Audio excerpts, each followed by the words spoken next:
Shields up, Ironbreakers. This is Gaijin Hunter coming at you with another episode of the Third Fleet Podcast. This is episode 63, and we have a grab bag of topics to talk about, including Monster Hunter Rise Sunbreak news, or lack thereof, some other games we're playing, including Final Fantasy and Elden Ring, and just some fun old rambling on like we normally do. Rurikhan, how you doing?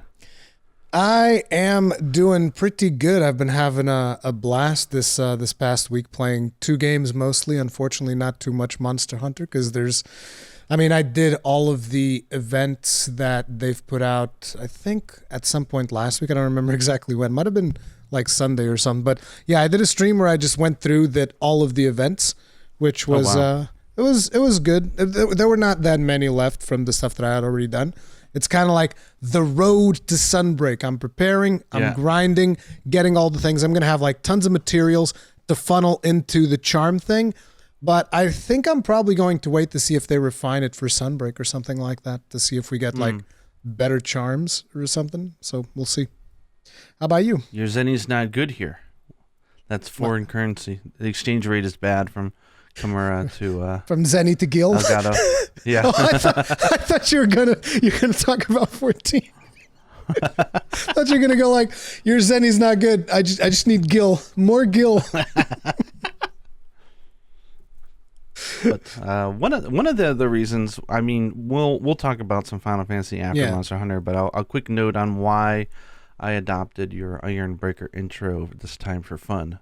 One was to throw you off, and two is because, in case people didn't know, I am actually part of the Ironbreakers. The Ironbreakers is a free company in Final Fantasy XIV, European Chaos server Spriggan. If you guys are on that same server and you want in, just let me know down in the comments below or go on my Discord. Yep. We've got a house now, and it's fab. It's great. Enough advertising. He's so happy about the house. It's insane. I am. And my daughter's an Ironbreaker now. It's great. It's like the thing is, you do understand that Ironbreakers, the concept of the Ironbreaker is not just like one specific thing, right? Do you know what the concept is? Yeah, you've told me like a billion times, and I forget. Have I? So okay. Yeah. But you've said it on the podcast several times. No, I've said what an Ironbreaker is. I was talking about what the concept of it is, the way in which I use it. That I don't think I've told you. Oh, well then enlighten me. Or should we wait until the Final Fantasy section? No, it's because it's cross game. An Ironbreaker is just like anyone who has a positive attitude and is willing to smash their face against something that seems insurmountable. That's an Ironbreaker. That's what I use Ironbreaker for. So I've earned that title. For sure. That boss in Elden Ring. Oh my God. No, it's like 17 hours of trying, and I finally got it. You can even earn the title of Ironbreaker just for your Monster Hunter videos, because you are taking a very positive attitude and teaching people how to play a game. And that is the important part about being an Ironbreaker, is like bringing people in. That's the whole point. Well, I might lose that title today. Why? Because it's not a rant, but I actually have some disappointment to share, which is we are like 2 months out from the release of Sunbreak, and there is nothing to talk about. And that is kind of messed up, in my opinion. It is. Like 2 months. Like, what the heck is going on? I just hope that, like, I don't know if they slashed the marketing budget. Did they just decide they're going to have a really explosive final month or two or marketing? But I was going through all the past games trying to get a grip on why this feels so off to me, and all the data lined up with exactly what I was feeling, which was that I don't know what's going on with the marketing for Sunbreak. Because, for example, let's go all the way back to something like, and we're not going to look at the main games, because main games generally will get, actually they're actually not that different, but they're not. This is an expansion, right? Yeah, this is a G rank expansion. Yeah, so it seems every game seems to be about the same historically, which is they generally have 5 to 6 month promotional window, and that's from the first promotional video until the last, which is usually 5. And they release a new video or a new trailer every 6 weeks. It's almost clockwork. It was like that for Monster Hunter Double Cross, It was like that for Cross. It was like that for even Iceborne. Was the first time they did the thing where they teased it like half a year early, and then they started the marketing campaign later, and that had like a 4-month promotional thing where they blitzed it, and they had a new trailer every 6 weeks. Rise, they announced 6 months out. They started marketing. They had a new trailer every 6 weeks, so they had promotional video 1, 2, 3, 4, 5, and then it went on sale. And I'm looking at Monster. So like every 6 weeks there was a trailer, and there's about 5 for each game. Sunbreak had 2 small teasers, which were pretty much just announcement trailers. They're not even trailers; they were just teasers. From September and December, there was 2 teasers. There was recently the Garangolm gameplay and Citadel gameplay, but that didn't really give us a whole lot of like new information. Yeah. I felt. So that doesn't count, and that's not a promotional video. So we've only had 1 promotional video so far. 1, March 15th, 2021, and we've had no other. We've had some cool stuff. I will say, like. It's not like they're doing nothing, right? Like they on Twitter, they've been sharing stuff. March like the houseboat, which is awesome looking. March 15th, that was the developer digital diary thing. Probably, yeah. And it was the one where they introduced like the lords. Yeah, the 3 lords. They've had Jack since then. In terms of promotional trailer stuff, like I said, there's some cool stuff. Like we got a small little Citadel tour. We got some Garangolm gameplay, but not really. It was just like a very, very small peek. Some cool stuff like, like confirming the name Great Boggy, which I think is a great name for those cute little things. Boggy. New fetch animation for the Palico Palamutes. Oh, yeah, I saw that one.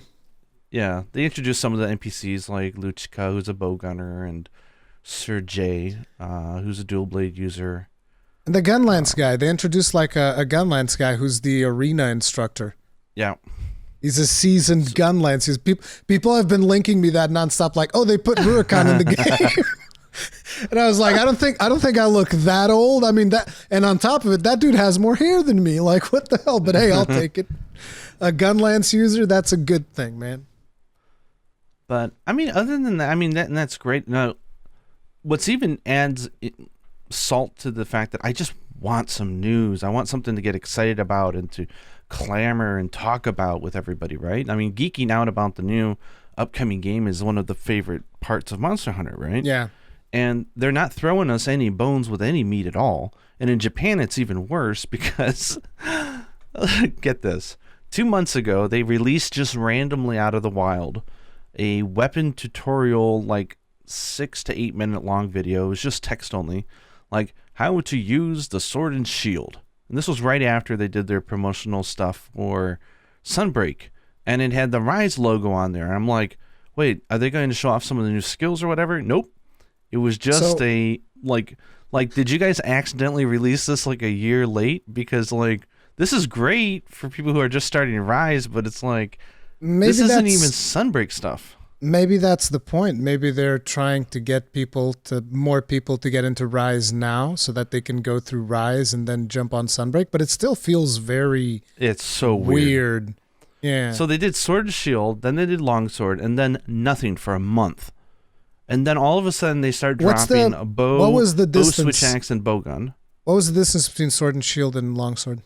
The time distance. I think it was like a week. Not even. So 1 week between SNS and LS, and then like a month before they get the other ones. Interesting. Yeah, so it's like really weird. Like, and it's like they just gave up on it and they went away. And then like a month ago, or a month later, they dropped like a bow, switch axe, and bowgun video out of the blue. And then for the next 2 weeks, nothing. It's like what? Like no rhyme or rhythm, right? And they had just one video on dual blades. And then from the last 2 weeks of nothing. And then in the last 5 days, they've been having one every single day. They're like, today was the Gunlance, actually. And I'm like, why are you guys promoting it almost seems Monster like Hunter Rise? It almost seems like they're doing them and releasing them as they are finished, which is really weird. Ridiculous. That's what I said. I'm worried about their marketing team. I'm like, did they lose people or are they just having issues? Because like, it seems like one guy is just in a room struggling to make some, and the content's great. I mean, but it's like what are you guys doing? That almost seems like me during Monster Hunter World, except I was releasing them almost every day. But it was pretty much like, okay, I did it. Release it now. I did it. Release it now. It's just like, go. Teach everybody how to play the game. Got to teach everybody how to play the game fast. Did you make 2 videos today? It's a double upload day, you know? Yeah, that never happened. Weapon tutorials, 2 in a day? No, impossible. No. I need like a good 3 days of using a weapon before I can be like, okay, I know how this weapon works now. And the last Digital Direct was fine and good, but there was, you know, and they had the first promotional video, so that was really fun. But like beyond that, there's been like nothing, and I'm just like kind of scratching my head at this whole thing because it defies logic. Like normally a game, even their games get promoted 6 months early.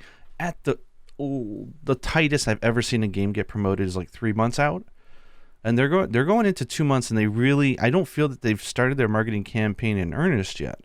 At least it just doesn't feel like that because the timing and the pacing has been so weird. And it's kind of disappointing. I really wanted to, you know, every week we should be hyping and going, oh my God, what's this, you know, and talking about it. But it's like, now that I think about it, during Rise, it felt like when because we started the podcast, like, I think it was shortly after Rise was announced or something like that. I mean, we started December 2020 or something like that. It was November actually, but whatever. I remember it was right shortly after the announcement. It was the announcement, and sure, we filled a couple of episodes with like some older stuff when we talked about Dragon's Dogma or not, but it felt like there was always something new to talk about on the road to Rise's release. And yeah, definitely.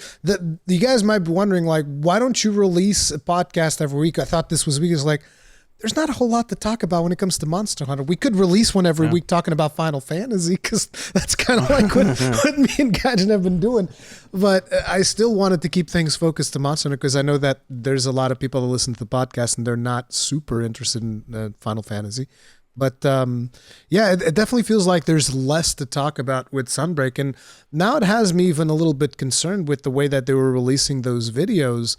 Yeah, it's totally sporadic. And like they don't, you know how many plushes they have lined up already for sale for the release? None. They've got 3 and they're just alternate versions of the Palamute and the cat, and they're coming out in like August. Is it the Malzeno themed ones? Yeah. So it's basically like the Palico and Palamute that you had before, but they're themed around the Malzeno armor. But with felt on top of them now for armor. So that's great. I mean, they look cute and all, but it's like low effort, low hanging fruit. So that, and then you have, the figure builder stuff isn't even coming out till September. Before you move on, though, how many do you usually have? Like, let's say for something like a world, like a Monster Hunter World, how many plushes did you get there? I mean, you'd at least have like 6 to 8 announced usually. Rise was kind of bad, but that's because we were like, okay, they're in COVID. It was bad timing. But they had like 5, I think. They had Magnamalo, the 3, and then maybe another one.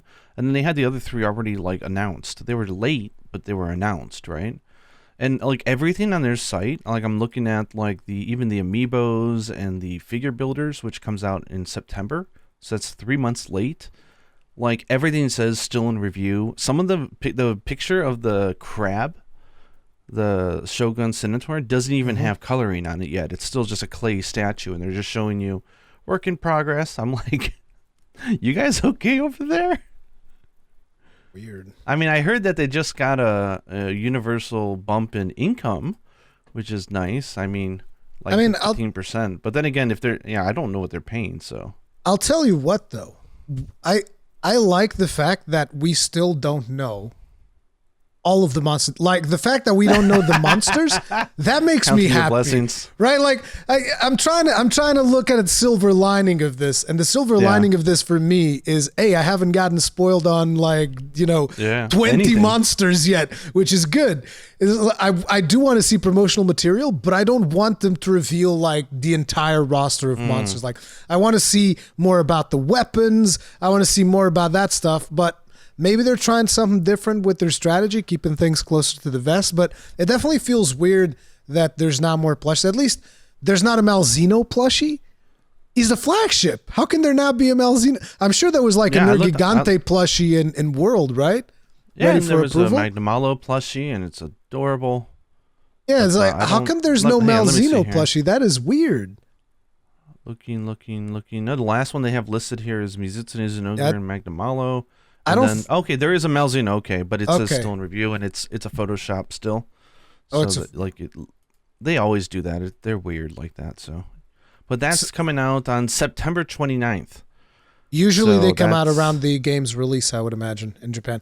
Yeah, if a game's released, you'd expect some product on the shelf. You do understand, at least from my understanding, it's very much a Japan thing. I usually don't see people talk about these plushies or anything like that in the US, or definitely not in Portugal. I'll tell you that right now. There's like zero Monster Hunter plushies in Portugal. Maybe a couple of collectibles if you're lucky, like a couple of statues imported from somewhere so I like guess Germany. Boo-hoo to me, right? Because we have lots of Monster product here usually. So I guess it's kind of like, cry me a river, Adam. Like. No, but it is telling though. It is telling. They're definitely doing something different, and they haven't invested as heavily into marketing. Now, it makes me wonder if this is because of the much lower adoption rate that G ranks usually tend to have. Do you think that could be a possibility? Because I thought so, but I'm looking back at Double Cross and Iceborne and 4G, and it's no. But I'm not talking those about. Those are all on par. I'm not talking about comparing them to like previous releases in terms of their marketing campaign. I'm talking about maybe Capcom's looking at this like. I don't remember how much Iceborne sold when compared to World. I know their World sold like at least twice as much, if not way more. Right? So World sold bucket loads, but Iceborne didn't. And they still are spending a ton of like marketing budget in there. And maybe they're just making the decision, look, the people that are playing Rise, the people that are going to buy G rank, they already know they're going to buy G rank. So you think they're going to pull on... So that was my initial thought as well. Like maybe they're going to pull marketing budget and save it for Monster Hunter 6.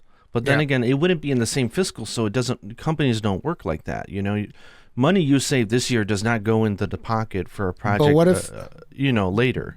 But what if they're saving it for another project? Like Dragon's Dogma 2? Yes.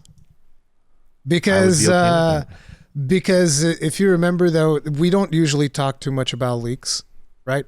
But if you remember, like years and years, well, not years and years, but like at least a year and change ago. Years ago. There was that NVIDIA. There was that NVIDIA leak that announced like a bunch of games, and a lot of those games have actually been announced now. And so Dragon's Dogma 2 was on that list. So yeah, but we knew Dragon's Dogma 2 was on the table from the man himself. He told us. He's like, I had a choice: make Devil May Cry 5 or Dragon's Dogma 2, and I decided I wanted to do Dragon's Dogma right now. So actually, it's like they flat out put it on the table. I'm curious. When did Devil May Cry 5 release? Devil May Cry 5. I'm googling it up right now. Devil May Cry 5 release 2019.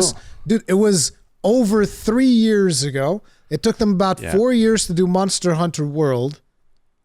So I think Dragon's Dogma 2 2023 maybe, but dude, I think that would be weird awesome. Though. That'd be weird because like you're talking about Monster Hunter 6 potentially 2023. No, did I say 23? No, Monster Hunter 6 2024. So Dragon's Dogma 2 So next year Dragon's Dogma 2, the year after that Monster Hunter 6. That's going to be a long dry spell for Dragon's Dogma for sure. For Monster Hunter, I mean, sorry. There's going to be a long dry spell for Monster Hunter. I don't know. We're guessing at this point. I just can't come up with a logical explanation of why the marketing seems to be so radically different this time. Like maybe it is a case where like you're saying like maybe I mean the thing is that was the case in the West, right? Where they sold a lot of copies of World, and they sold a good amount of Iceborne, but not nearly. The percentage of people was much lower.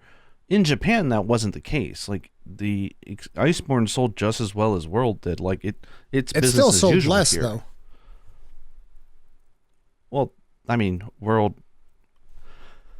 How much did it sell in Japan? I have to double check. But, of course, it sold less. I mean, Iceborne. The expansions always sell less than base games. Yeah. But that's the only thing that I can point to. It's either that. But if so, that sucks because if that becomes a new policy that like. If it's not its own standalone release expansion and it's DLC, like that they slash the marketing budget, that would be stupid in my opinion. Because I hope you that's gotta not get the people case. hyped. It's so much more than just You want to an know? expansion. You want to know the funny thing about all this? We're talking about this on Tuesday, and usually they do their drops on like Thursday. So Thursday, Thursday they come out with a video or something, and it's like, look at Rurikhan and Gaijin just being doomsayers. Just look at all these news that just came out. Okay, one thing the marketing did, which I appreciated, was they said recently, "Hey, we'll have more news about Sunbreak in May." So they flat out said they're not going to have news, which is good. I think companies should do that. Set expectations, because there comes a point where you start to overhype yourself and you're expecting something. And so that when it does finally come, you're like, oh, finally, instead of like, oh my God. So it's like knowing not to like have my eyes peeled every week, worrying about if they're going to do a news drop is actually a really nice thing. And I kind of feel like they're going to have to hit like really early May, like I don't know if you know about Golden Week here in Japan. I mean, you've told me about it before. Yeah, there's a week in which there's 3 holidays in a row, and they're on weekdays, and so people usually take the Monday and Friday off, and that sort of gives them a whole week and a half off, and that's going to be the first week of May. So I kind of am guessing that obviously they're not going to work on during Golden Week. I kind of feel that the Thursday the 12th is going to be our actual final marketing kickoff with promotional video too. I think that we should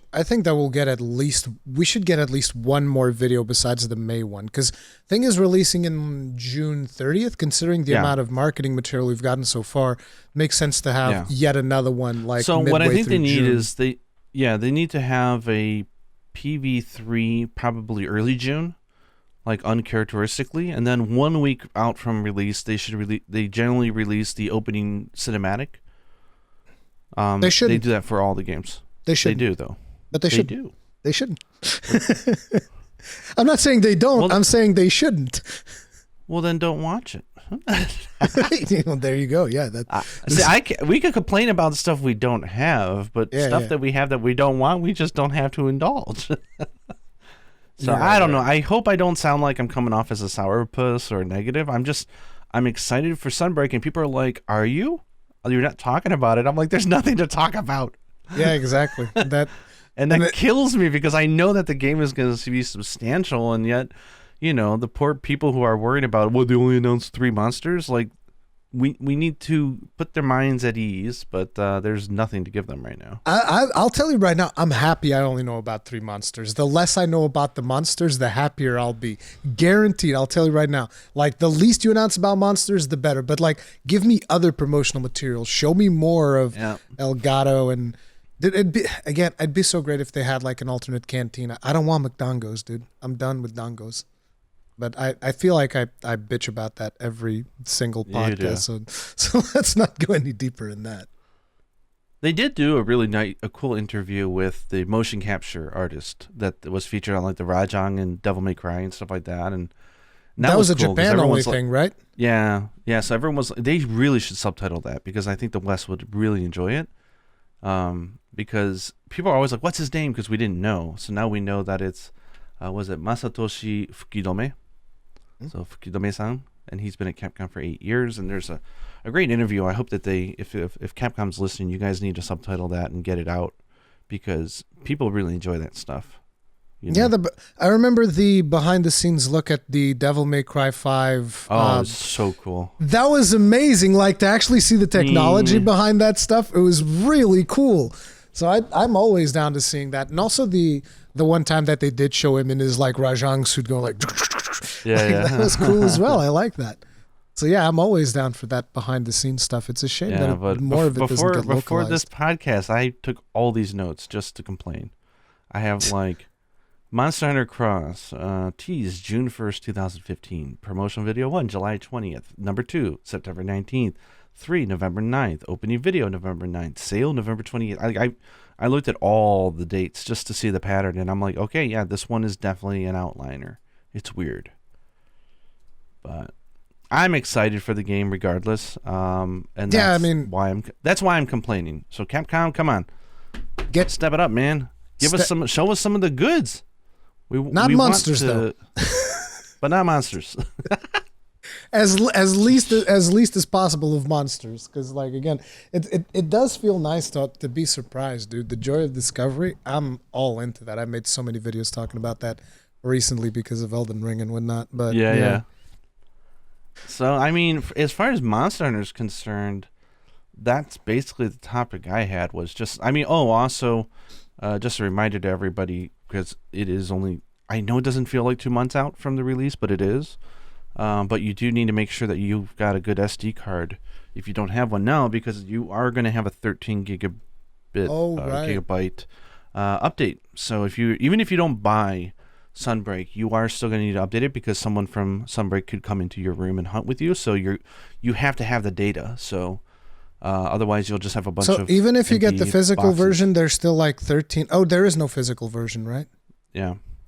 Oh, so 13. It makes me so sad. Why we need more physical versions. Like the other day, I bought a physical game for a nephew of mine, and I know that I bought what's it called, The Outer Worlds.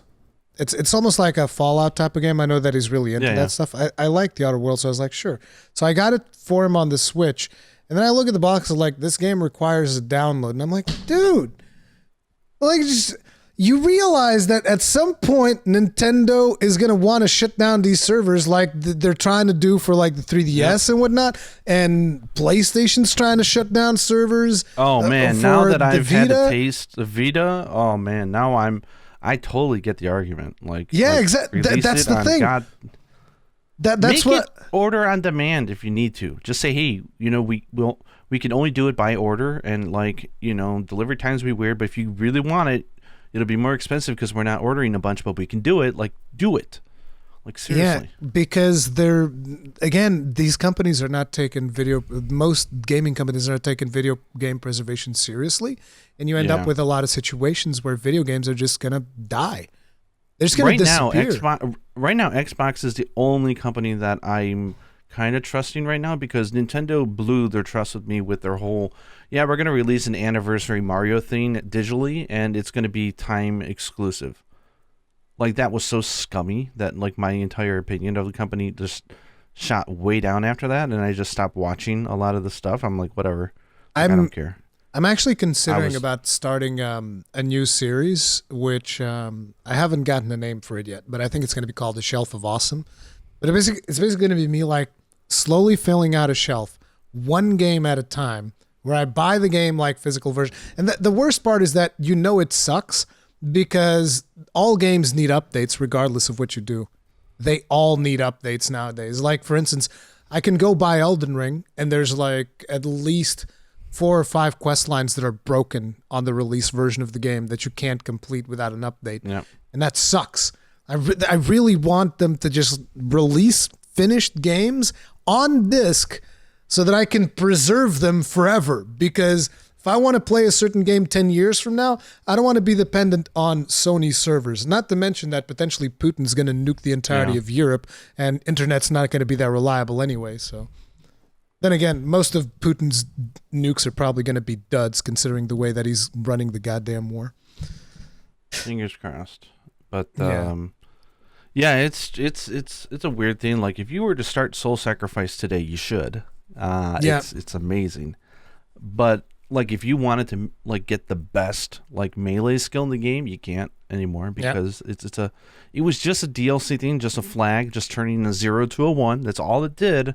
And they took down the goddamn server to do that. Like, what the hell? Seriously, Sony can go kiss my ass for that. And then they announced they're going to do like a Game Pass kind of like PS Now service. They're like, there's the standard, the deluxe, the premium, and they have like all these tiers. I haven't even checked in on that. They're like, you could play some PlayStation 3 games and via streaming, or you can play some PS4 games and you can download those. Or PlayStation portable games. No mention of the Vita whatsoever. They're just erasing it from existence.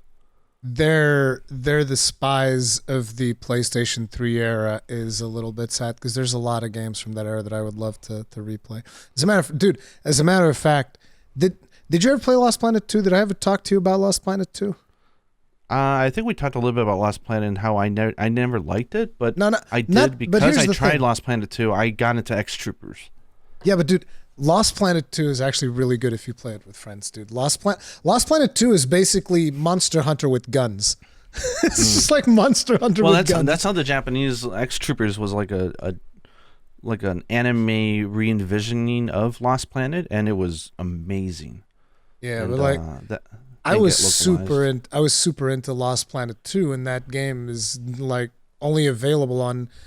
Maybe it's available on the Xbox Series. Actually, I don't know if it's because I say Microsoft is the only company right now that seems to be taking anything seriously because the amount of work that they've put into their backwards compatibility software and everything is amazing. Smart like when you delivery. get a new Xbox today, when you get a new Xbox and you sign in with your ID from Xbox Live from like 10 years ago, and all your games are right there, do you want to re-download them? Yes, thank you. And you can play all of them. They're there, which is more awesome. Companies need to work on that. For instance, Nintendo, instead of like the Switch Online expansion, which you know that Q bought into that to play Ocarina of Time emulated. Oh wow! The emulated version. Because that's what it is. I think that somebody even hacked into it, and it was just like legit ROMs, the same ROMs that you would find on like third-party websites. But anyway, it's like Q bought into that to play Ocarina of Time, and how about instead of that, you just give people their library? For instance, I have Wind Waker. I mean, it was Nintendo that gave it to me, though, full disclosure. Nintendo gave me a code for Wind Waker back when I bought my Wii U. So I have Wind Waker on one of my Nintendo accounts. How about when you inevitably release the remaster of that, you just give it to me for free? I mean, I'm going to get it for free either way, but I feel like if you're a consumer and you have like a code for Wind Waker or whatever in one of your accounts, you just get it for free. Same thing for like Minecraft. Minecraft was on Wii U. If you bought Minecraft on Wii U, you should just get it on Switch for free. That's what Microsoft is doing, right? With their service. Yeah. That's what everybody should be doing. It doesn't make any sense that this is not what we're doing. It's completely ridiculous. And so whenever somebody tells me, oh, no, I just buy stuff digitally, and I'm just like, well, I guess it's not a long-term investment because it's just temporary. Yeah. Digital nowadays. Yeah, even then, it is no guarantee, but they are certainly better than the other two, so I'll give them the props. I'll give them the props for that. But yeah, physical. I'm getting into physical. Just the other day, I bought Monster Hunter Stories 2 physical. Ooh. Yeah, I own that now. Hell's yeah, dude. Very nice. It was still expensive as hell though, because Switch games do not drop in price ever. I own Rise, but see, here's another example. I own Rise physical because Nintendo sent me like a collector's edition, which has like the Magna Malo amiibo, and that one, you know, if eventually the servers go down, you lose half the game because you don't have 2.0 and 3.0, and it's like what? You know? We need more stuff in cartridges. In cartridges, in CD, in discs, and all of that stuff. We need it. We just need it. I guess it's because of piracy concerns, but it's a little disappointing that the game industry never figured out a way to do like the MD solution. If you remember, like you can like make your own CDs, like a CD, like a DVD or something, right? Like, can you imagine you digitally buy a game and you get the updates, and then you could burn it onto a cartridge or a disc using like I imagine piracy, it would be abused, and that's why. That would be a cool idea. I'll tell you what, though. Piracy gets accused of way too many things that it is not guilty of. And I'm not advocating for piracy. I want to make that perfectly clear. But I recently saw an article from, I don't remember where it was, but it was an article from someone that works at a publisher. And they were tasked with doing a report on the negative effects of piracy on their products. And so the conclusion of their report, this was an anonymous article, by the way, so, you know, take it with a grain of salt, whatever. But I do believe this.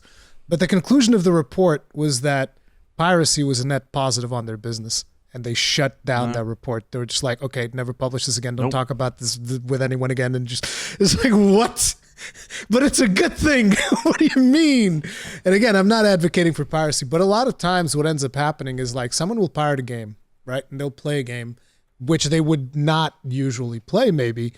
And then they're like, you know what, I really like it. And maybe they'll go out to either buy that game, or maybe they're like, okay, so I've already played this one, so maybe they'll buy the next game from that publisher because they'll be more like, oh, I like their previous title, so there's a high chance that I will enjoy this one as well, and then they'll end up getting it. Whether or not that's the way that it works, who knows? The article could just be a bunch of nonsense, but I do feel like there is somewhat of a positive effect with piracy, even if it's just through word of mouth. Now, if it's rampant piracy, then obviously people are going to lose profits and whatnot, but as it is right now, I feel like there still is a bit of a positive effect through word of mouth, and more people eventually end up buying games. Yeah. Like, I don't know if the future has this in mind, but, like, I think streaming, there's one thing that I think could be a good use of streaming is most companies don't do demos, right? Because it costs a lot of money to package the code, to deliver it, to have it hosted or whatever. Like, maybe if the first parties would just pick up the bill and say, you know what, we'll stream maybe you could set it, because some games are short, so they couldn't do it, but like you could play the first hour via streaming for free. You could try it out and see if you like it. I think they've done that on some instances. I think they've done that, but it hasn't been like widely adopted. Yeah, if they did that for everything, that would be pretty cool, because that would help some discovery, right? Like, and then they would be able to see like what are people actually looking and streaming and playing, and then try to promote some of the lower games that they're noticing a trend. Like, oh wow, half the people are purchasing this. Let's try to promote it a little bit, and stuff like that. I don't know. I'm just talking out of my ass at this point, but yeah, it's a little disappointing. But do you have any other Monster Hunter topics? Otherwise, I'm going to bring us into other games we're playing.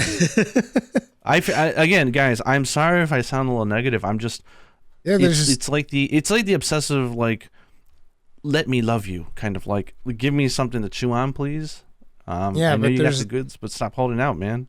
There's really not that much, and nothing. I feel like this is a theme. If you go back through previous podcasts, we've had this complaint for a while now. We've been doing it like every 2 weeks instead of every week, and we still have this complaint because of this. There's not enough to talk about. They're not giving us anything. We could talk about old topics, but the thing was, because I usually get requests on the comment section, people like, oh, why don't you talk about this thing? And we talked about that in previous podcasts already. We covered so many things that it's just people haven't watched it, I guess. But it's just crazy, right? New game coming out in 2 months. Yeah, and we're already saying, okay, let's do bi-weekly because there's not enough to discuss. And now we're like, I don't know, we go monthly? Or like, no. What's the next step? We ain't got nothing to talk about. And people are like, well, why don't you speculate on what monsters are what? I'm like, we can only do that for we can only do that for so long. I mean, I'll tell you guys what. You guys let us know in the podcast if you want us to talk more about like Final Fantasy, because we can. I know the Gaijin can talk about Final Fantasy for like 10 hours. What? Oh, I could probably pump out 100 episodes of a podcast on Final Fantasy. I know. Easily. Yeah, I know. I'm almost at. I'm now at something like. I checked it last night. I was curious. I'm like at 1,070 hours. Yeah, I'm not surprised. You just don't stop playing. I mean, you guys. I want you guys to understand. Already. The only reason I was able to get Gaijin to record this podcast today is because Final Fantasy is in maintenance for another hour. Final Fantasy 14 is on maintenance, so that's the only reason we're recording. Damn it! I've created a monster. You have. Oh man. But, so Yuna started it as well recently. Yeah, so Yuna started, and she started about a month ago, right? I think. I'm concerned. I'm very concerned. Oh, you and your concern. Yeah. I knew what you're gonna say. I'm not saying anything. I'm just saying I'm concerned because this is your first MMO, and now it's her first MMO, and the first MMO. Let me tell you, it's a messed up relationship with your first MMO because I'm still waiting for World of Warcraft to get good again. That was my first MMO, right? And Blizzard I don't know if you know, Blizzard just announced the new expansion. And everybody's ready to board the hype train. Like literally everybody's going, oh my God, it's back. The Blizzard's going to fix everything. And I'm just like, they've given you literally nothing. Like nothing. they're just saying stuff and everybody's just like, right, no, I believe it. It's good now. After all of the lies and all of the nonsense that Blizzard's gone through, everybody's just completely looking the other way. And they're, no, Dragonflight's going to fix everything. And I'm like, yeah, sure thing. But yeah, this is just to give you an idea of how messed up it is, your relationship with your first MMO. You're just like addicted forever. Well, at least it's a good one to be addicted to. So. Yeah, at least you got addicted to 14, which they at least don't treat you like trash. At the end of the day. Yeah. You know, and it's got an amazing story, and it came at a good time for Yuna, actually, because she knew I've been playing it since the end of last year, right? Like, fervent, 10 hours a day, like crazy. She never had an interest because we didn't have another machine to play it on because we only have one PS5. I dusted off and finally decided to transition to PC, and I've been very happy on that. So I've been playing on PC, which freed up the PS5. She is an artist, and so she's, she draws a lot, and she's gotten to a point where I think she's been doing some really cool art for that stuff. Yeah. Yeah. She's been doing art for a long time, and I think she hit a point where now she's kind of at a point where she wants to take a small break from drawing, just to get those creative energies going again and stuff. So she was looking for a game to sink into. Played Elden Ring, had a lot of fun with that, and went crazy on it. Which New Game Plus did she get to? Because I know that she was going like hard on New Game Pluses. 4. Damn. 4, and she says she will finish that.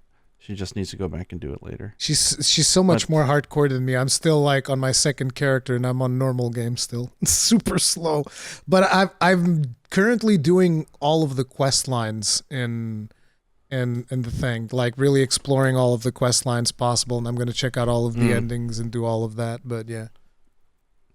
And so at the beginning of April 2nd, I believe, she's like, I want to play some FF. I'm like, you sure? She's like, yeah. I'm like, okay.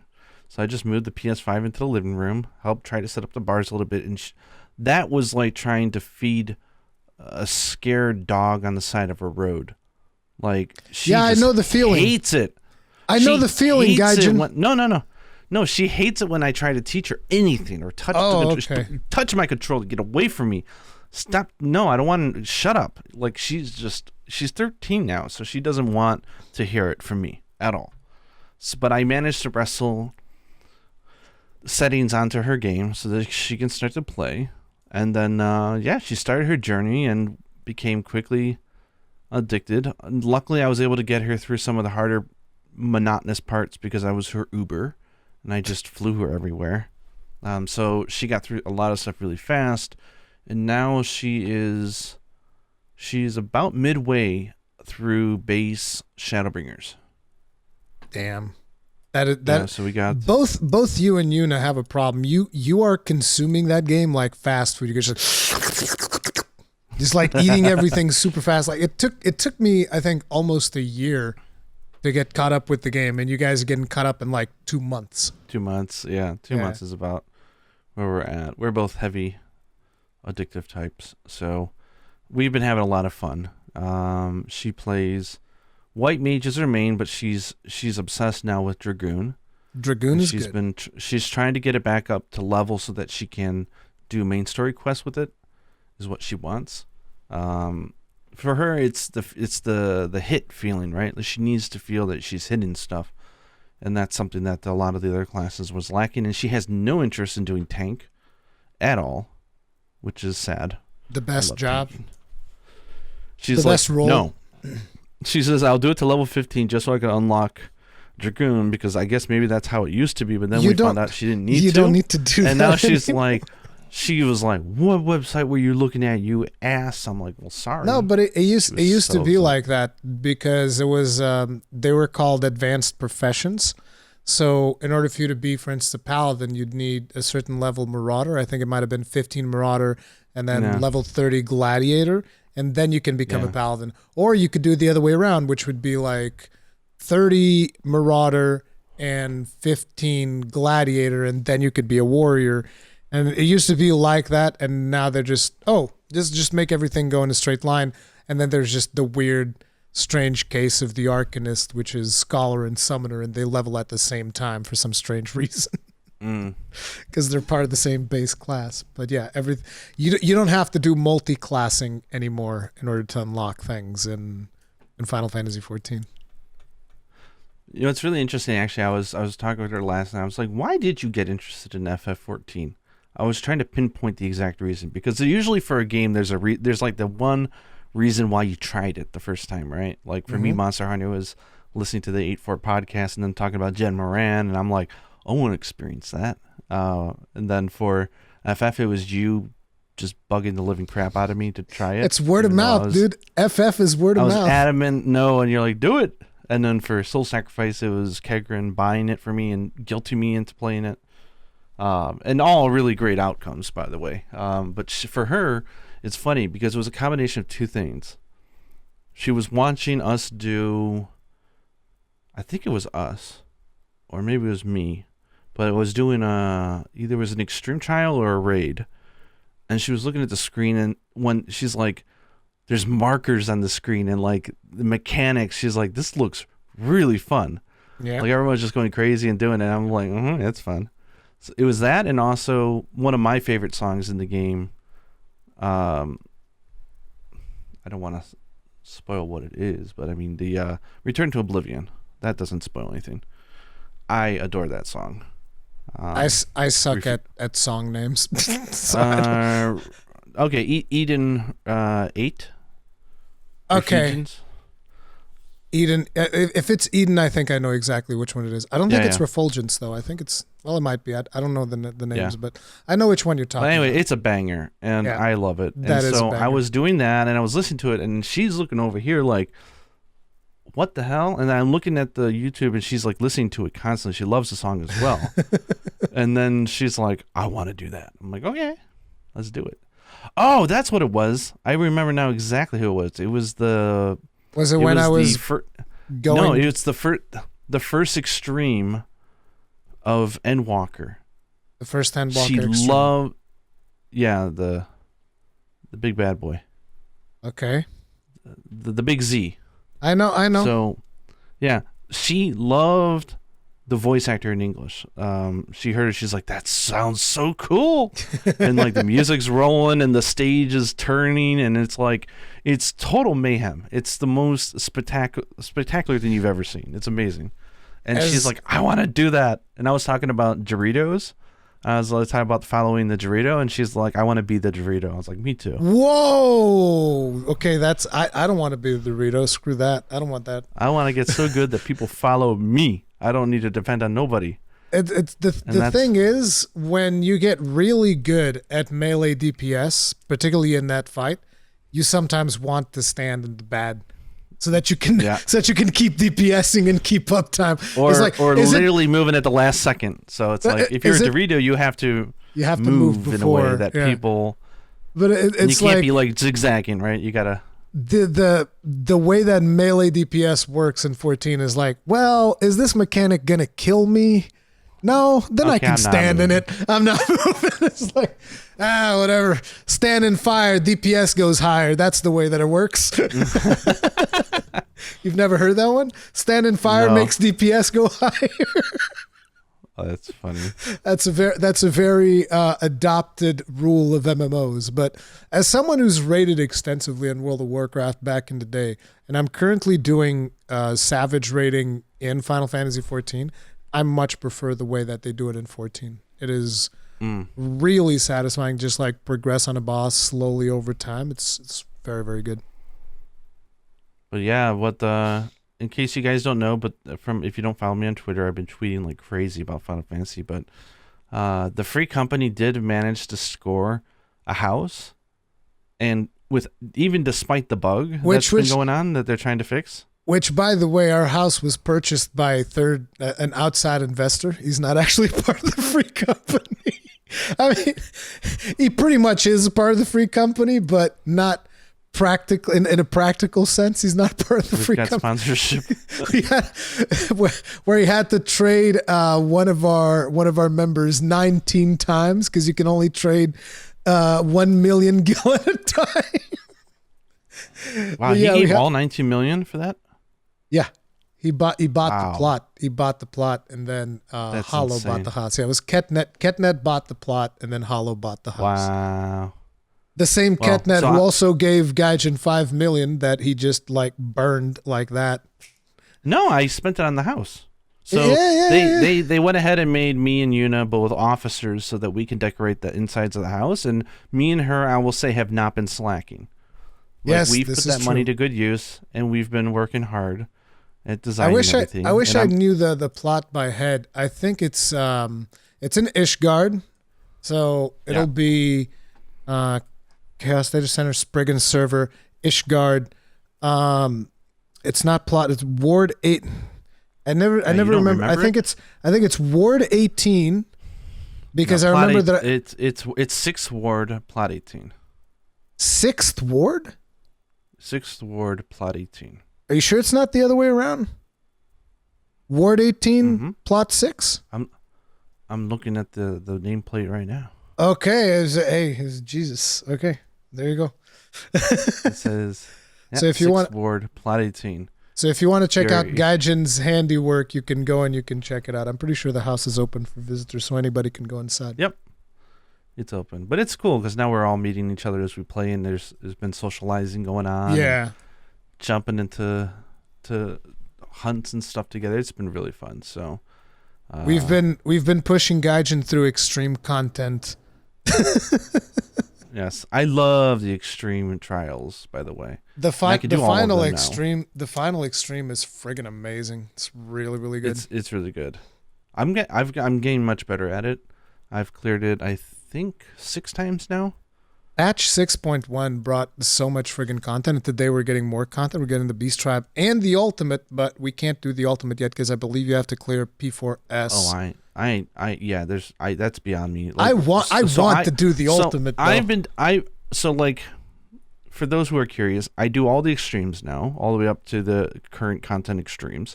That to me is like, it's perfect. It's hard, it's challenging, it's fun, but it's not like I need a static for everything, right? Like, if I really learn the mechanics and then I can get together with people who also know it, we could clear it. Which is nice. Here's the thing. P1S and P2S, so the first 2 fights in Savage mode, Yeah. those are doable in Party Finder as well. P3S, though, I would not recommend. It took us like months to proc P3S as a pre-made. It's just insane. Yeah. So what I've been enjoying is doing unsync Savages of the previous expansions, which obviously Realm Reborn and Heaven's Word, you could solo those. You just destroy that, yeah. You just destroy everything and just get the mounts and have fun. You can Once you solo start getting most of the into- Heaven's Word ones as well. If you know what you're No, doing. you could solo all of them. I've done all of them solo. Okay. Very, very easy as a warrior, and always under like 3 or 4 minutes. Stormblood is when it starts to get a little like, okay, you want a few more people because just the HP and the Shadowbringer content is so good. It brings the Savage stuff down to probably where the extreme level is now for me for the If it's current stuff. unsynced, So, you mean? yeah, doing unsynced Savage from last expansion is great for me. It's challenging, it's fun. I can get all the goods. Current tier Savage and the ultimates are beyond me, and I'm fine with that. And I can watch it and cheer people on, and it's fun to see. But yeah, we're having a good time, and I don't see myself stopping anytime soon. So the honeymoon phase is not over yet. I'm still a little bit surprised that you were able to adapt to that combat system because it was such a struggle to get you to get used to targeting on a controller and whatnot. Jesus, you're still playing on a controller even though you're on PC, right? Yeah. On yeah. PC, if you do mouse and keyboard, it's easier to target, but it's very hard to adapt to it once you've gotten used to controller. I've got an allergy to the WASD. No. The WASD control scheme. The WASD. That's good. But Well, that's me and Yuna with Final Fantasy. She's having a ball, and this comes at a perfect time for her because she just started new school year. It's a stressful time. She's about to have another week and a half off of school. She needs something to sink her teeth into. It's not like the kids are going out and playing with each other because everyone's studying for tests, or they're doing cram schools, or they're doing sports clubs, which she hates, or they're just not social, So for her, being able to go online and have some fun, and not to mention really that good. Being social nowadays is a pain because of COVID regulations and whatnot. And exactly, yeah. There's going to be another wave coming when winter hits because the conditions are just better for it. And it's like one thing though, and this will pivot us into a Twitter conversation, is I want to get your thoughts on the whole Twitter discussion that's been going on. But Twitter discussion. A good pivot into that will actually be the fact that Final Fantasy XIV has one of the purest player bases I've ever experienced, next to Monster Hunter. Like, really nice. But even in this wonderful, beautiful community where everyone is so supportive, it's like, it's insane. You put a PvP mode and all the dirtiness comes out. It's amazing. People at their core are just rotten. I'm sorry. People should not have access to PvP. It brings out toxicity and even the nicest. So right now, FF is having a kind of an issue because the PvP they revamped, and it's really fun. It's really well done. It's amazing. And so a lot of people are playing it. You've tried it? Awesome. I've played this. I'm on like 3rd tier right now of rewards. Same with you now. We've done tons of matches. Oh wow! But we prefer the smaller one, the 5-on-5 or whatever. That's the new one. The previous one is just like, that's the old one. That's the old PvP. Yeah. But you know that you can get the Garo mounts doing PvP right now. I don't know where. I know where the outfits are, and they look horrendous. But I don't know where the mounts are. What you do is you buy those outfits, like the whole outfit, the weapon. You equip your character with it. Then you go to that same vendor that sells you the stuff and tell her about titles. She gives you a title, and then after she gives you a title, you equip that title and you go do PvP. And then you need like cryptic shit I've heard. I know. Dark Souls levels of cryptic. Wow. but basically, after you do that, you need 30 wins in Crystalline Conflict. That's amount. Then you need 10 wins in Frontline. That's another amount. Oh. And then you need 60 combined wins of Frontline and Crystalline Conflict. So you can just do 60, and you get another one. I don't need those mounts. You can get the Garo mounts. Yeah. There's no way Yuna will equip that armor. She's like, that is so ugly. No, you just equip it once to get the title, and then you can go back to your normal armor.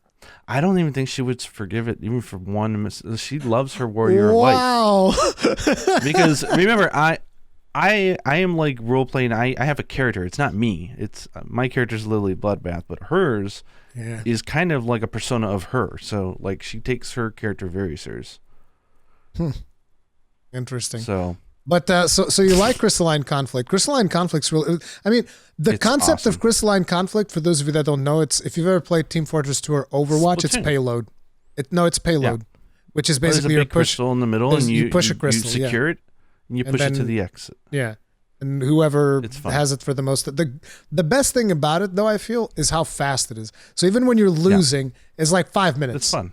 It's just 5 minutes. Okay, you lost. Fine, go again. Yeah, and you get experience. You get all the points. You rank up. You can get all the glam. It's great. But naturally, whenever people get something really good and there's a competitive element in it, people feel the need to ruin it, which is what they're doing. And that is so. The community is going through some shit right now. Yeah, there's these add-ons, these third-party add-ons, which, by the way, add-ons are not officially supported in Final Fantasy XIV. As a matter of fact, the developers ban them. The developers can ban you. It's in the EULA that it's like, look, we don't support this. We do not want you using this. But at the same time, we're not going to be looking at your computer. They're very, the team is very, how should I put this? They are very aware that people like their privacy and they don't want to like put an invasive third-party software to do like anti-cheat or something like that. But at the same time, with the way that things are going, if they don't do something, there is going to be a problem because you're talking about add-ons that will automatically limit break someone if they're in kill range. They will put like markers into the game to warn you of what is the active range of any character. So like, for instance, warriors, they have the little thing where they jump in the air and then they slam down. It's called Primal Rend. So they can see the range of Primal Rend. And it's like, it's too much. It's way too much. That shouldn't be in the game. And let me tell you something else, which is World of Warcraft actually has a problem, a huge problem with this, which a lot of people say it's not a problem, it's fine. But it's like when you're raiding in World of Warcraft, right?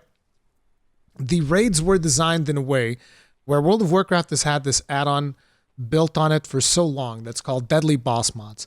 And it tells you when the bosses are doing abilities, what ability it is going to be done, who it's going to hit, what mechanic they have to do. If you're standing in a place where you should, the add-ons just tell you everything. It's like they almost play the goddamn game for you. Yeah, they take the game out of it. Well, and so, it's funny you say that because there's add-ons right now that are literally playing the PvP for you. Yeah, exactly. So the thing that ended up happening was the developers had to develop around the add-ons. It's like, well, if players are going to have an add-on to do this, they need to counter by doing that. And what that ends up doing is it alienates a significant portion of the player base from raiding because, like, dude, these mechanics are so complex. It's like, well, yeah, you haven't installed the add-on yet that tells you what the mechanics are.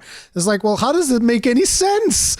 Yeah. You know? So it's like whenever somebody tells me that they're using an add-on in 14, whether that is to help with something in raiding or to this PvP nonsense, I'm like, do you want to end up in a World of Warcraft raiding situation where the developers end up developing raids in a way that basically alienates 80% of their player base? You don't. You really don't. So stop. Yeah. Stop using these stupid add-ons that are basically playing the goddamn game for you. The simple fact that there's add-ons that automatically limit break people that are in kill range is ridiculous. The fact that there are add-ons that will tell you if someone is in kill range of your LB is also ridiculous. You need to look at the game and play the game instead of like using third-party software to play the game for you. It's dumb, it's stupid, and I fucking hate it.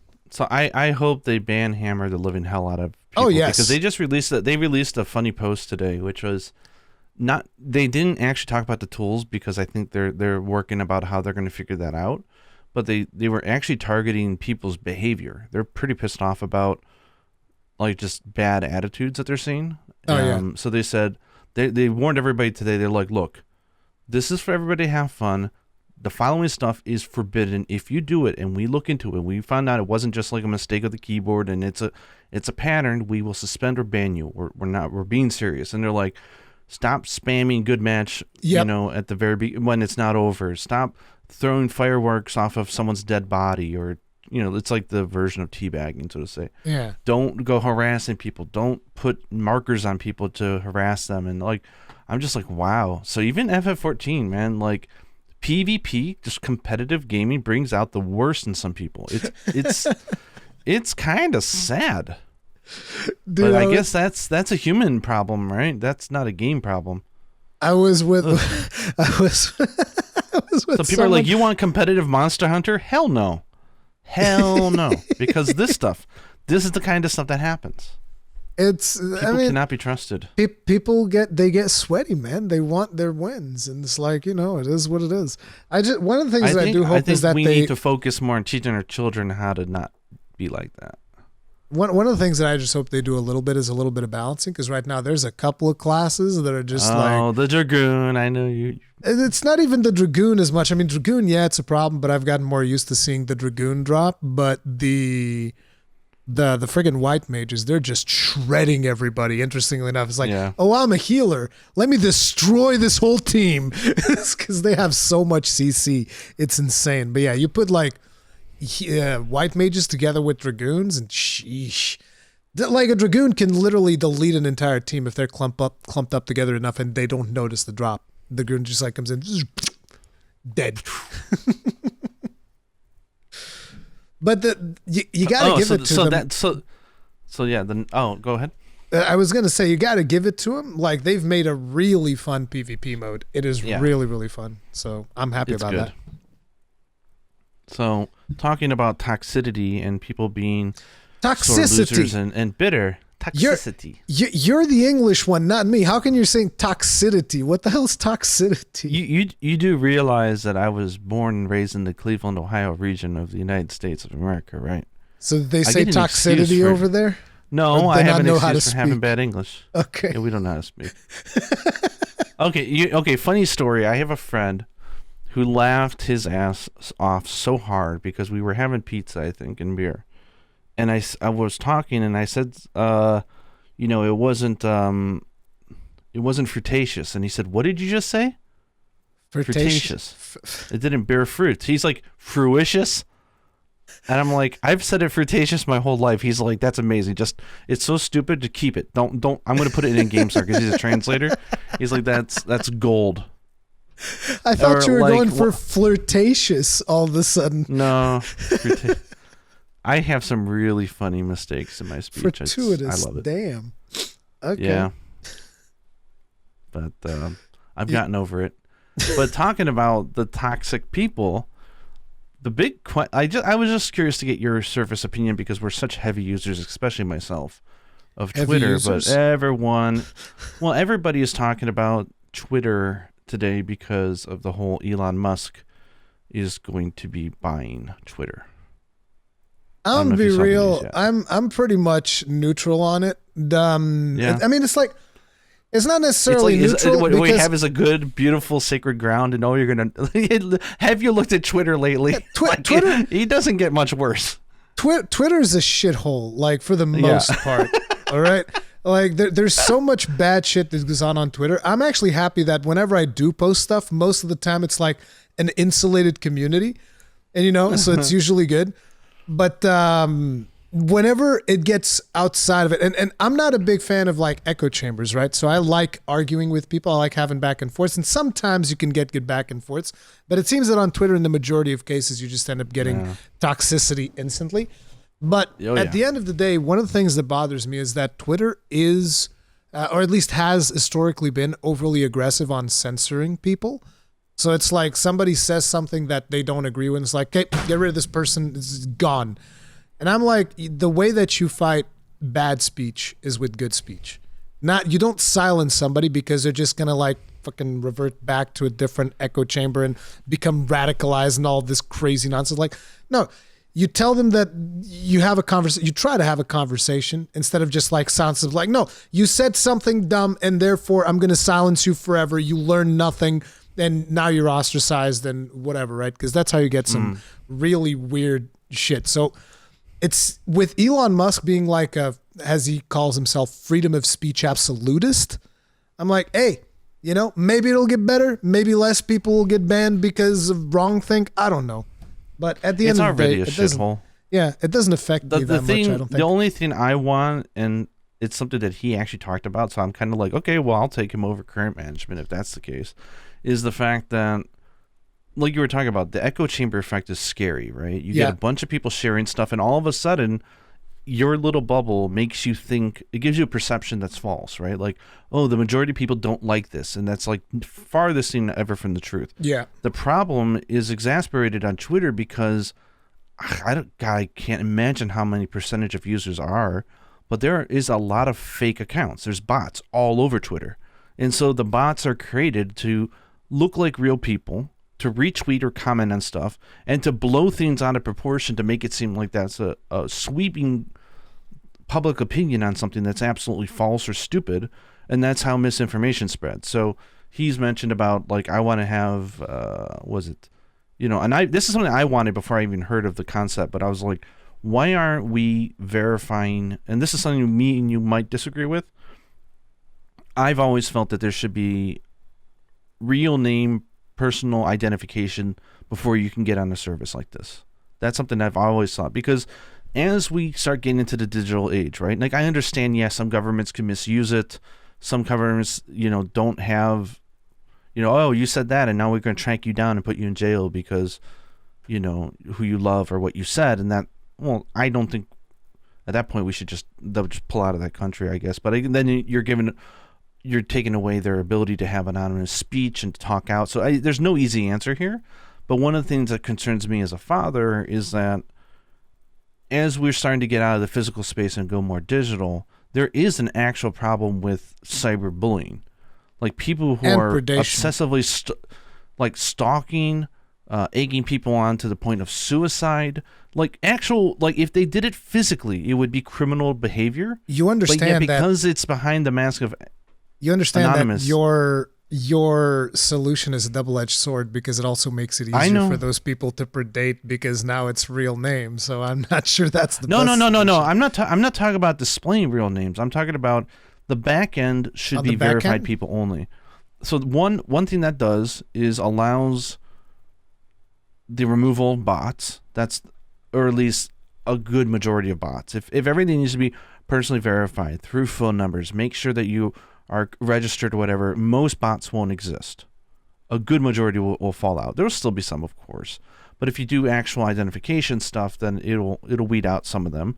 But also, if you get a case where, like in Japan, like there was this poor girl who killed herself. She was on like a reality like dating TV show here, where they kind of set her up to be like the bad girl, and she got harassed so hard for some of these people on Twitter and online, like telling her to go kill herself and, just horrible stuff, that she did go off and kill herself. And it's kind of like people are just online saying and doing whatever they want because no one knows who they are. And they made an account under a fake name. It's unverified. They have pure freedom to be assholes. But if they had a thing where they're like, okay, if you're criminally harassing somebody to the point of like criminality, then I think the back end should be able to track down who you are. Maybe that would just deter people from being crazy, because people are crazy right now online. It's a scary place. So there's no good solution. It's going to be a double-edged sword either way, but what we have now can't be the way to do it. Everybody can't be anonymous. Otherwise, it's just anarchy. I don't know. I don't know what the solution is for that. I'm not sure that just like having real names, because again, you do know that you have. But I'm not talking about displaying real names. So I don't want that. I know, but even on the back end, because like, look, I'm a public figure. Like everybody knows my real name, or at least anybody that cares enough to want to know my real name, they'll figure it out. It's not particularly hard, and that's just something. People would hack it and release it, and it'd be an issue as well. Yeah, so it's like there are people that don't want their real names out there when they're interacting with the internet, and I can understand, because like I'm in a very protected position. I mean, I live in Portugal. Like there's nobody, at least I would imagine, there's probably nobody that's going to come harass me in Portugal. It's like, it'd be pretty tough. It's like, I'm just going to buy a plane ticket to Portugal, go fuck with this Portuguese man. It's like, I don't think people are going to do that. It's way too expensive. But for somebody who lives in America, like I think that is way easier of getting harassed and getting like, oh, let me just send 20 pizzas to your house and it's like, yeah. So I don't know. I'm a little negative on Twitter right now. I'm fed up with it. I like it because with the bubble that I'm in is fun, but like having them recommend videos of some kid punching another student and stuff like that, like I don't need to see. You've had that? I haven't had that constantly. Damn. They're constantly promoting tweets of like school fights or just horrific stuff, and I'm just like, stop promoting this. Like seriously, what is wrong with Twitter? So at this point, I don't care who takes it over. If they're gonna try anything experimental, go for it. And it's not like he would be personally running the company anyways. Like make sure he assigns a good board or something. I don't know. So I don't know. Maybe I'm optimistic, but I'm just kind of like, it can't get much worse than it is now. So I mean, whatever. We'll see. We'll see how that pans out. But exactly. So what I was gonna say really quick. Where are you in Elden Ring? What are your journey? What's it like? I am currently in the mountaintops of the giants again. I'm actually catching up to my first character. The most fun thing has been that I had planned on doing something around the one-eyed shield. I don't know if you know what that is. Yeah. So the one-eyed shield, for those of you that don't know, is basically a gun shield. It fires shots. Unfortunately, it's 100% fire damage. So if something is immune to fire, it does literally nothing.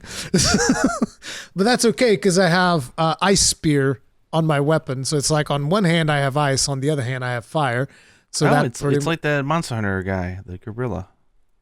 Yeah, the Garangolm. It's like Garangolm, except he's got water and fire. I got ice and fire. Ice and fire, nice. But the whole thing with me is like I'm running around with that shield and I'm trying to make it like a viable playstyle. It's so hard because the recovery time on that thing is insane. There's no blocking while you're doing it. So you're basically, the moment you start the animation, you're just like a sitting duck. You're committed.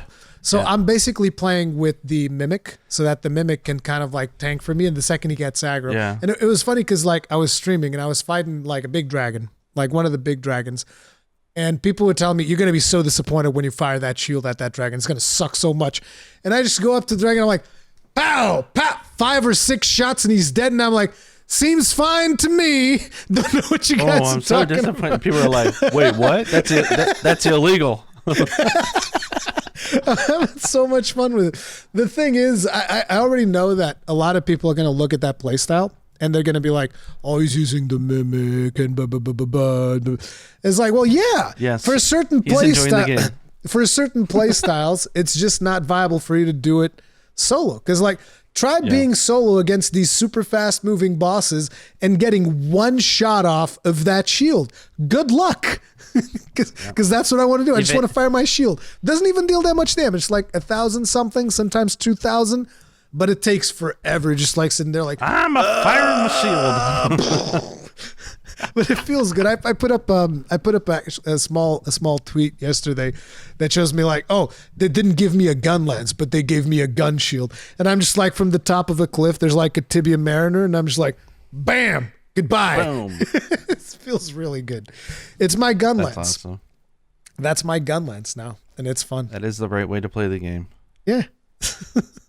Finding new fun ways. If anything, that's more hardcore because you're actively taking in a way that the game is like, no, you should be adapting. And he's like, no, I refuse. Exactly. I will find workarounds. That is the essence of playing the gun lance. If you think about it. I mean, look, rip. I used to main Protection Warrior in World of Warcraft, which historically has been terrible ever since vanilla. I play Gunlance in Monster Hunter. You know, it is what it is. I'm always going to be in the back foot. And I'll tell you what, one of the things that I've realized in this playthrough is that strength builds, at least when I was playing it, because I know that there's been a patch to improve it a little bit. But like strength builds, when I played it, they were gimped as hell. Like super gimp. Like, dude, Dex was too strong. You know, not even just Dex, it's magic. Because like, you want to know which weapon I'm using right now? Like the actual spear that I'm using? It's the Clayman's Harpoon. The Clayman's Harpoon, enchanted with cold, will destroy almost anything unless it's like heavily resistant to cold. And it destroys it in disgusting ways, dude. Like I will shred almost anything you put in front of me with that weapon. It's really bad. And then you look at it and it's like, it's a really small weapon, very small requirements. And then I was playing the game with 2 massive hammers, like chock full of strength. Those 2 hammers deal less damage than this tiny ass spear that's got frost on it. Explain that. Magic. It's the magic frosting, man. No, but you need to understand, you don't even need intelligence to make that work. Yeah, you don't need scaling at all. Saying. You just need frost. Yeah. It's like, that's it. Just upgrade the weapon, put frost on it. Weapon, boom, done. Done. It's ridiculous. Yeah, it's really powerful. But yeah. Good times. Anyway, me and Gaijin, we're looking forward to more news. Hopefully they'll give us something more to chew on this week. But yeah, again, I'm expecting the second week of May because of Golden Week, but maybe they'll surprise us. But May. We'll see. But we definitely want to see more news from Monster Hunter. You guys know I will stream whatever they do. I will cover whatever they do. And let's hope for the best. That's pretty much what I'm looking hyped. at. We will see how things go. We'll see you guys in the next one. Stay strong, stay safe, and be careful on Twitter.